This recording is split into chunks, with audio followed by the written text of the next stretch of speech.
Sa gitna ng kanyang pagdalo sa ASEAN Summit sa Laos, inatasan ni Pangulong Bongbong Marcos ang kanyang gabinete na planuhin na ang agarang pagpapauwi sa mga Pilipinong naiipit sa gyera sa Lebanon. Live mula sa Vientiane, Laos, nasa frontline na balitang yan si Maricel Halili. Mase, anong latest sa pagdalo dyan ni Pangulong Marcos?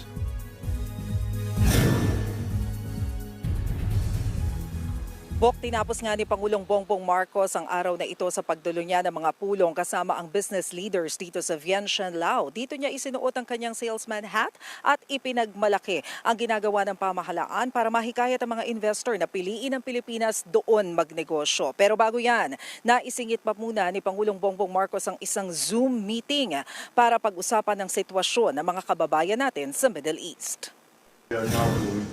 Bandang alas 11 kaninang umaga oras dito sa Lao, nagpatawag ng online meeting si Pangulong Bongbong Marcos kasama ang ilang gabinete para planuhin ang repatriation ng mga kababayan nating apektado ng tensyon sa Middle East. Utos niya, gamitin ang mga asset ng gobyerno para matiyak ang kaligtasan ng mga Pinoy na naiipit sa gyera. We are now going to evacuate our people by whatever means, by air or by sea.